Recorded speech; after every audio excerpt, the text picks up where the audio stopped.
ইলিশের প্রজনন মৌসুমে গত মাসের টানা ২২ দিন ভোলার মেঘনা তেঁতুলিয়া নদীতে মাছ ধরার উপর নিষেধাজ্ঞা ছিল। অক্টোবর ২৬ তারিখে নিষেধাজ্ঞা শেষ হলে জেলেরা আবার নদীতে নামে, তবে জেলেদের জালে ইলিশের দেখা মিলছে না। এ বিষয়ে বিস্তারিত জানাতে ভোলার কাচিয়াকাঠির মাথা মাছঘাট থেকে সরাসরি যুক্ত হয়েছেন প্রতিনিধি জুন্নু রায়হান। জুন্নু, বর্তমানে সেখানে আপনি কেমন মাছ দেখছেন জানাবেন।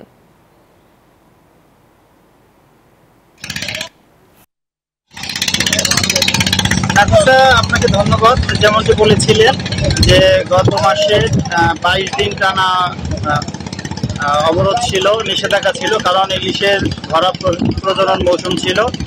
তো জেলেরা আশা করেছিল যে ২২ দিনের অবরোধ শেষে নদীতে নামলে তারা প্রচুর মাছ পাবে, তাদের ভালো মাছ পাবে, তারা ভালো ব্যবসা করবে। কিন্তু দেখা গেছে যে আসলে তাদের সে প্রত্যাশা পূরণ হয়নি। নদীতে মাছের পরিমাণ একেবারেই কম ছিল, অনেক সময় জেলেরা খালি হাতেও ফিরে এসেছে। তো এই বিষয়ে আমরা এখন কাঠিমাথা মাছঘাটের একজন বিশিষ্ট ব্যবসায়ী, আমি তার সঙ্গে কথা বলছি।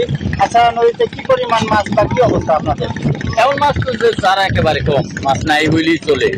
2টা 1টা 4টা 5টা 10টা এরকম পায়, তাও এই 9 ইঞ্চি আলা মাছ। এর পুকুরের মাছও নাই তেমন একটা, আর ইয়েও নাই। আর আগে তো প্রচুর মাছ ছিল। হ্যাঁ, এখন তো আমাদের এদিকে মাছ একেবারেই কম। সাগরের দিকে মাছ পায়, কিন্তু আমাদের এদিকে এই ভোলার অঞ্চলে এদিকে মাছ একেবারেই কম।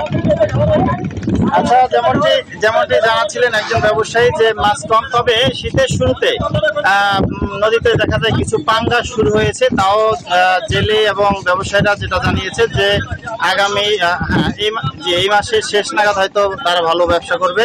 তো আমি ফিরে যাচ্ছি স্টুডিওতে। নাফিসা। জুন্নু রায়হান, আপনাকে ধন্যবাদ।